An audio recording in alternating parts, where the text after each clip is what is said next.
I'm just gonna get right to it. My name is Nicholas Romero. Here's the first question. Describe how disability has mistakenly come to be perceived as a deficit or as a tragedy, but how this also might be a mistake based on what you learned so far about ableism and disability stigma. How do you think we might need as a society rethink disability, discuss disability identity, and the issue of autonomy? So just to answer the first question, when talking about disabilities and, viewing them as a deficit or as a tragedy and how this is a mistake, a lot of the times too, when people don't have disabilities, they have certain connotations of said disabilities. And, a lot of times people might view them as a deficit. And we know that deficit, basically it means that you have a lack of something. In this instance, it might be, a lack of ability to make decisions for themselves. And at the same time, viewing, disabilities as a tragedy, like, oh, it's a shame that they are this way, they have this disability. And a lot of time too, people view it as a tragedy because, this tragedy or this disability might not,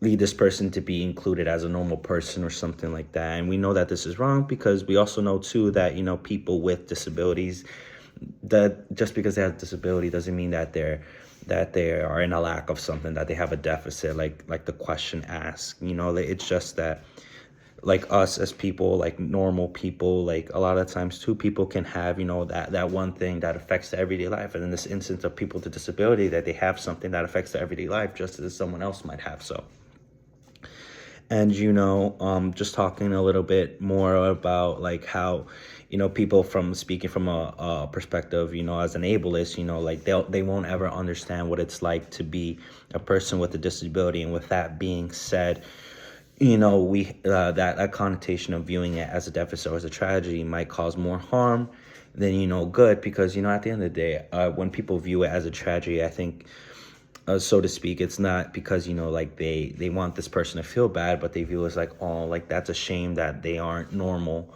so to speak. And, and that isn't the instant. They are normal people. They are worthy of, being categorized as normal people. They just have something different about them. And, that doesn't mean that they have to be a tragedy or like a charity case, or viewed as someone who is in lack of something.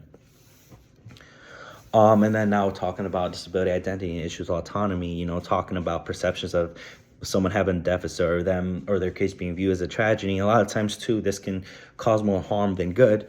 And, because of the way it affects people's identities and, identities and people who are living with, disabilities. And we understand too that disability identity a lot of the times has to do with, how a person with a disability might view themselves and, what they're capable of doing and how they might view themselves in the world.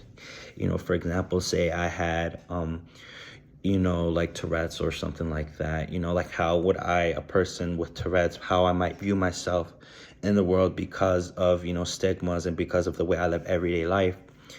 And, that's one of the main issues with this. And we also understand too, and, like a part of the TED Talk that we had, to watch in our quiz that we had before, we understand that the person speaking, she was like, oh, because I have a disability, I'm not a charity case, I'm not this person worthy of putting on a pedestal just because of my disability, I'm just like you. And so like that's an example of disability identity and stuff, like how they view themselves based off, societal norms, so to speak. And, the issue of autonomy, we know that that this guy, Mr. Kidd, in disability studies influence on a profoundly altered identity, we know that he has a traumatic brain injury. And because of that too, a lot of the times his autonomy was impeded upon just because of his injury. He discusses that a lot of the times, people defined him by, like his limitations, so to speak. And because of that, he had to disrupt his sense of self and autonomy because, people viewed him as incompetent and not being able to make decisions for himself. So, a lot of the times too, people speaking from an ableist perspective, a lot of times they negatively influence a person's identity as a disabled person. A lot of times too, they take away from a person's sense of self. And, we impede upon them, like we alter, their sense of autonomy, and we take away the decisions for them to live lives as they want to live it. Hope that answers the question. Now just to talk about the nothing about us without us. How might you defend the ethical demand when it comes to disabled identity and autonomy that there ought to be nothing about us without us? Basically, what this means is like, say for example, a person with wheelchairs, say like that the class president or the president of the school decides, okay, we're gonna do this for people with wheelchairs, and this is good. Basically, what that means is that decisions shouldn't be made for people in wheelchairs unless the people in wheelchairs have a say in what's going on. Because ultimately, how is like say the president isn't in a wheelchair, like how would he know what's good for people in wheelchairs if he never lived life as a person in a wheelchair, or he's not the one being affected? Like, he could say that they're gonna build ramps, and he'd be like, okay, like he uses his leg to walk on a ramp, he won't need a wheelchair to go on the ramp. So it's like, how would he know what life is and how it's going to affect them if he's never been in a wheelchair? So basically, nothing about us without us means that you shouldn't be making decisions for a population of people unless the population of people say, okay, this is what we need, we agree with this, because ultimately their everyday lives are the ones being affected and not yours. So, and what might there be ethical urgency that those who are non-disabled need to change the perspective about disability? Yeah, it's because I feel like one of the main things I took away from this, just coming back to like the first question when talking about, people perceiving them as deficits or tragedies, it's, like a lot of times this creates, stigmas and what's the other word? And stereotypes that might not necessarily be true. And even though we create these correlations, not so to speak to hurt the individual, but we still make them, and it still affects the way that they live. So we need to change our perspectives when talking about disabilities, because like we have to understand that we can't be quick, so to speak, when creating these ideas or like these perspectives about these people when we don't understand what they go through or how they live life. And because of that, I feel like it's important just understand where they're coming from and how they want to be viewed. And ultimately after the fact, it's like, okay, we understand that this person feels like way, we're gonna accommodate how they feel, because they are the person with the disability, so their opinion about how they perceive themselves should come first. Hope that makes sense. Do an emotional inventory. Recount a first or earliest memory in which you experienced disability as a difference and that contributes to something definitive for you about disability. How might you internalize and ableist bias? Well, one of my cousins has bipolar disorder, and I'm gonna kind of correlate this to the following question. It's like and analyze casual ableism in our everyday language.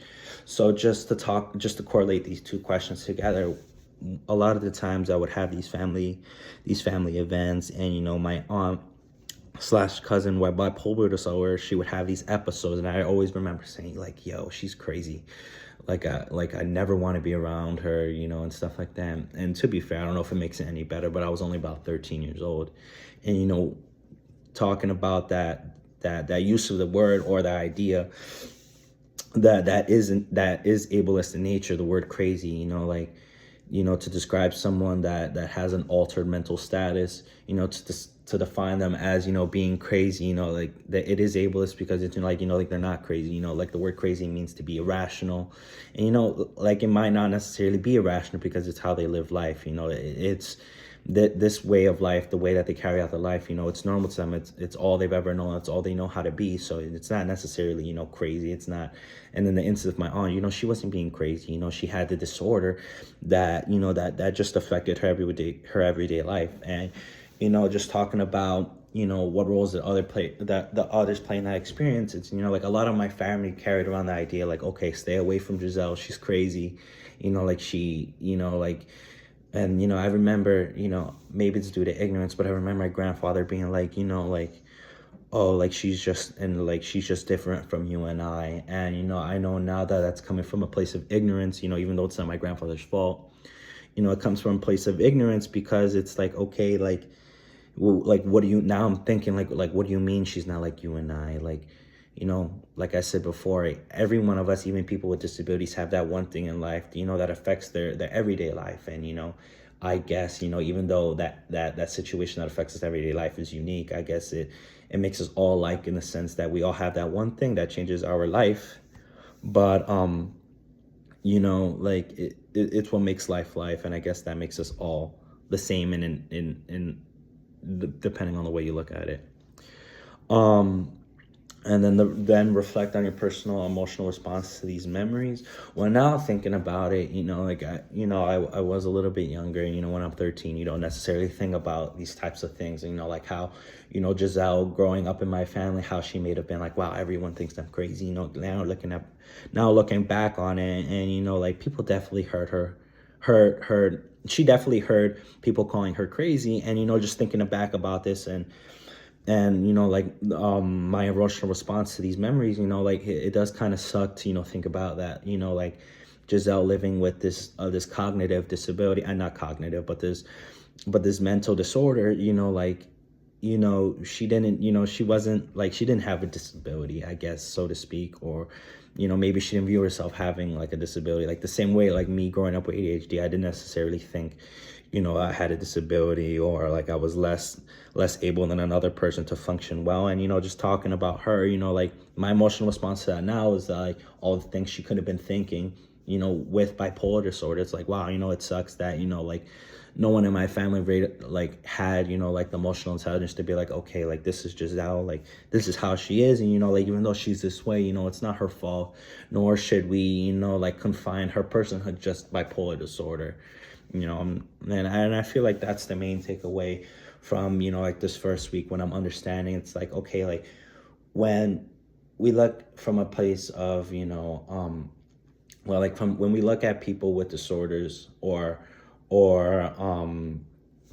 with disorders or disabilities from an ableist perspective, like a lot of the times too, when we think about these people like as a person, a lot of times too, that's all we view them as. We only view them as their disability. And I guess the main issue is that it takes away from their personhood, how they view themselves.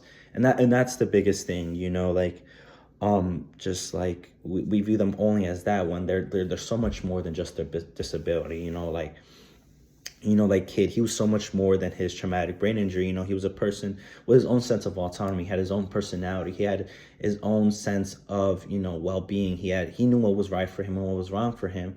And, for him to have experienced a situation where he was not able to make decisions for himself because of his disability, that's wrong. And I guess that's kind of just to say it again, the main thing we need to take away, that,